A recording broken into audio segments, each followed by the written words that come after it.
96.9. Michael, la semaine dernière, c'était la semaine nationale du don d'organes et de tissus. On a beaucoup parlé de don d'organes, mais pas mal moins du don de tissus. C'est quoi ça, le don de tissus, Doc? Eh bien, c'est vrai qu'on en parle régulièrement chaque année parce que c'est quand même très important, ces histoires de dons d'organes. Vous savez, chaque année, on revient avec sur raison. Le don. Voilà, évidemment, ça sauve des vies de donner son cœur, son foie, ses reins, etc. Mais le contexte est absolument pas le même parce que justement, le don de tissu est beaucoup moins connu et a besoin qu'on parle de lui. Donc, c'est pour ça qu'on va en parler aujourd'hui. Les tissus, c'est ce qu'on peut prélever. Ce serait évidemment la peau. C'est ce qu'on pense qu'il y a de plus naturel comme ça, comme tissu. Mais figurez-vous qu'on peut prélever énormément de tissus dans le cœur, par exemple.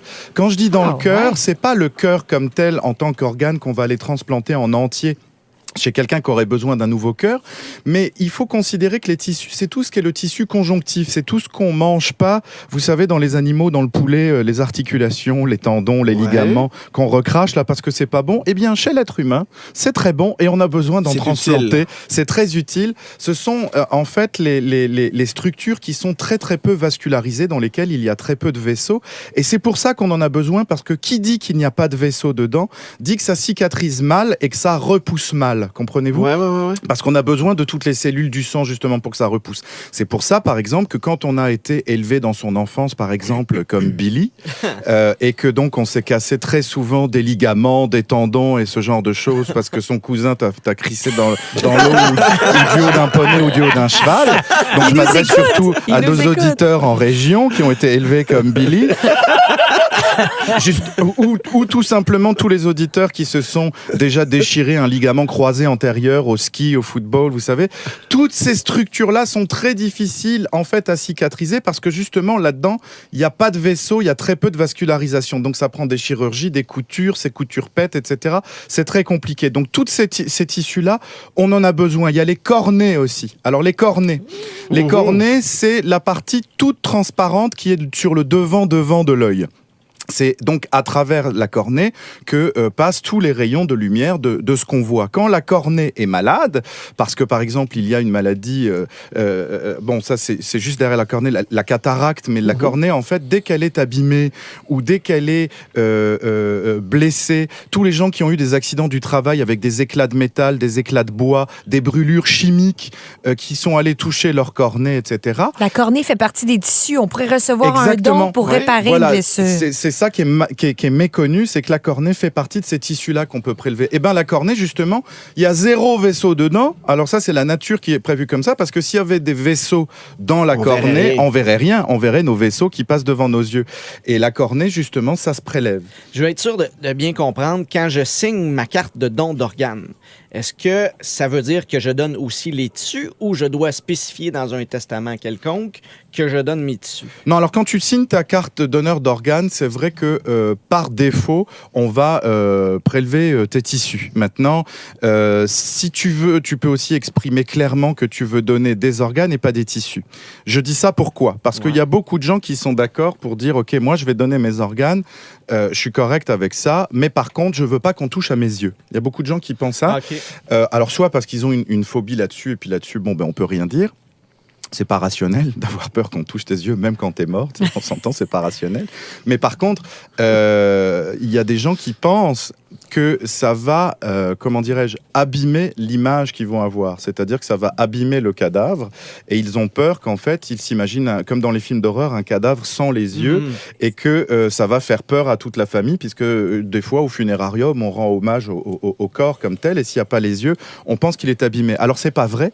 Ça, c'est un message aussi que Emma Québec veut absolument faire passer, donc je vais vous le transmettre, c'est que quand vous êtes donneur d'organes, et de tissus, vous êtes considéré par les 2 organismes québécois qui gèrent ça, à savoir Transplant Québec pour les organes et Emma Québec pour les tissus. Emma Québec, c'est eux qui gèrent le sang et les transfusions, mais ils gèrent aussi les dons de tissus.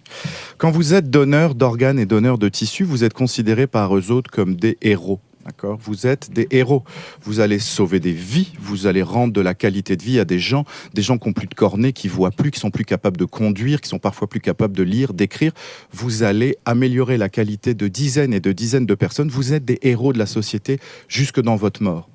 Et donc, Emma Québec et Transplant Québec traitent les cadavres de leurs donneurs comme des héros, avec respect, avec déférence. Et donc, le cadavre est restitué à la famille avec exactement l'aspect qu'il faut, l'aspect nécessaire. Rien ne se voit, les prélèvements sont totalement invisibles et le cadavre est prêt pour rencontrer la famille. Et il est transporté dans le funérarium du choix de la famille, aux frais de Emma Québec et de Transplant Québec. Ils s'occupent de tout pour qu'il n'y ait aucun obstacle. Il y a Caroline qui confirme vos dires. Docteur, je suis embaumeur et je vous assure que rien ne paraît suite à un prélèvement de don de cornée. C'est quelque chose qui arrive souvent et rien n'y paraît. Exactement, jamais. Caroline. Et il faut préciser aux auditeurs qu'avant, on prélevait une cornée et on donnait une cornée pour un patient parce qu'on mettait la cornée à grandeur. On appelle cette opération la kératoplastie. Et maintenant, il y a beaucoup de techniques d'ophtalmo qui fait qu'une cornée, on peut la couper en différentes petites couches, justement pour répondre à ce que tu disais. Et en fait, avec une cornée, on peut en faire 3 ou 4 la prélever et faire des petites couches de cornée pour différents receveurs. Et ça prend tout seul, ça prend 2-3 petits points de suture. Et après, ça adhère, ça accroche et ça sauve. Donc, ça a énormément de retombées. C'est un incitatif, cet argument-là. On parle de dons de tissus. Et on veut savoir, ça représente combien de personnes au Québec, ça, qui pourraient avoir besoin de... Alors, ce qu'il faut savoir, Tammy, c'est qu'au Québec, il y a 60 000 personnes par an qui meurent. D'accord ?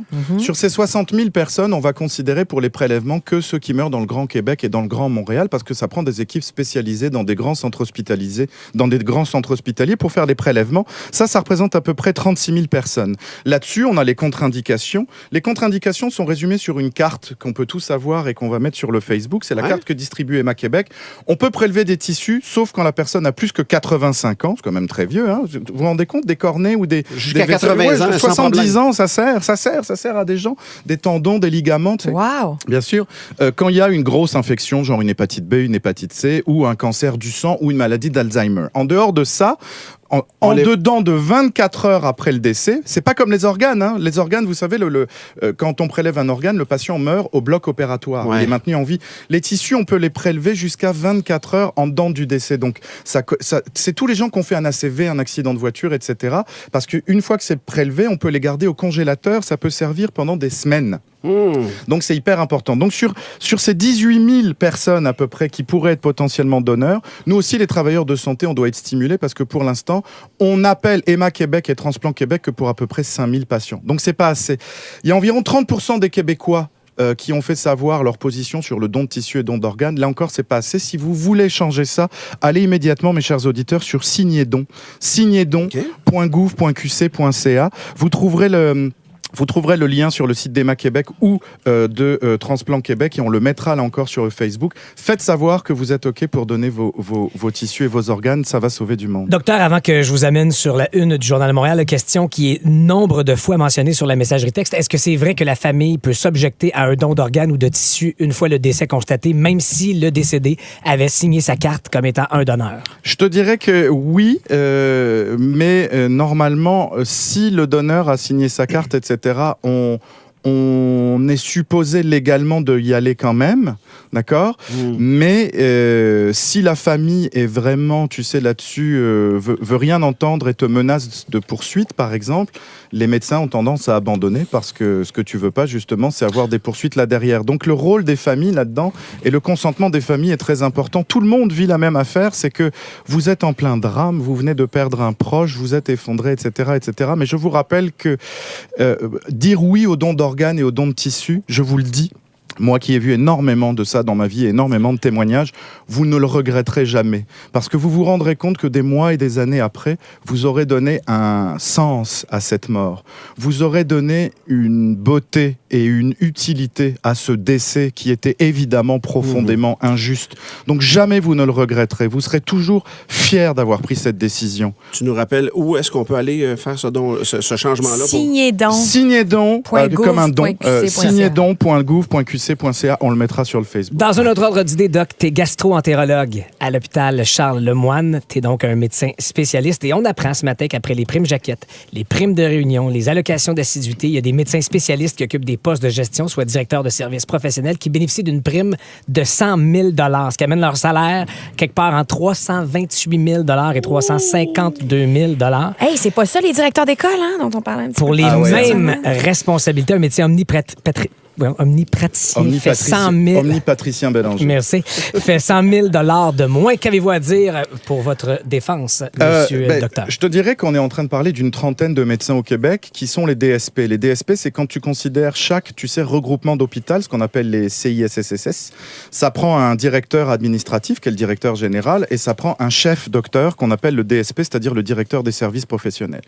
Ce chef docteur, à partir du moment où il est élu, parce qu'il est élu par l'exécutif de l'hôpital, à partir du moment où il est élu, il ne peut plus exercer son métier de docteur. On s'entend, c'est un métier à plein temps, c'est des 4 réunions par jour, 5 réunions par jour, c'est lui qui reçoit tous les appels, etc., etc. Donc c'est un job administratif fois 100 000. Bon, à partir du moment où ce docteur-là, il ne s'occupe plus que de ça, sur un mandat électif qui, de mémoire, ne dure que 3 ans. Mais je suis pas sûr, je sais plus si c'est 2 ans ou 3 ans. C'est limité dans le temps, ça? Limité dans le temps.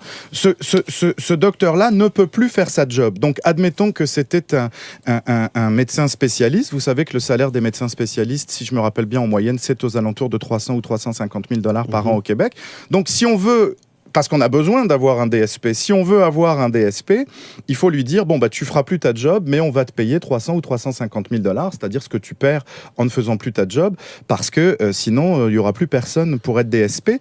Et le raisonnement du ministre Barrette, c'est de dire, la moyenne d'un spécialiste, c'était 300 000 $, fait que c'est ça qu'on va payer un DSP. Et la moyenne d'un omni, c'était 250 000, donc c'est ça qu'on va payer un omni. C'est pour ça qu'il a dit...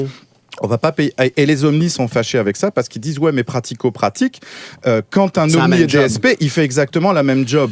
Il a raison, mais c'est pour ça que vous verrez dans les chiffres sur l'article qu'il y a beaucoup plus de médecins spécialistes qui sont DSP que de médecins omnipraticiens. Donc ça, le ministre l'a pas changé. Est-ce que c'est scandaleux ou pas? Ça, c'est sûr que les omnis sont fâchés avec ça. Je peux le comprendre. Mais je vais aussi vous donner l'exemple de mon hôpital. Mon hôpital est le regroupement de 3 centres hospitaliers. Mon hôpital, en fait, ça s'appelle le CISS de Montérégie Centre. Et je vais jeudi soir aller au pot de départ de notre DSP qui prend une retraite bien méritée, qui a fait une job extraordinaire. Et ça fait 2 mois que le poste de DSP est affiché dans notre hôpital.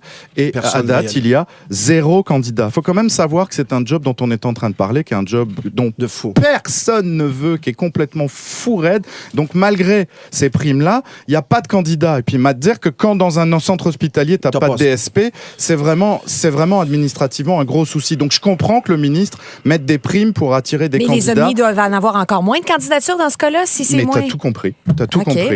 C'est ça la réalité du terrain. Merci de la clarification, Michael. Ça nous aide à mieux comprendre et à digérer, même jusqu'à un certain point, cette nouvelle ce matin. Et merci pour le don de tissu aussi. C'est vraiment, je savais rien de ce que tu m'as dit ce matin, Doc, et ça change ma perception. Signez don.gouv. En semaine, dès 5h25. 96.9.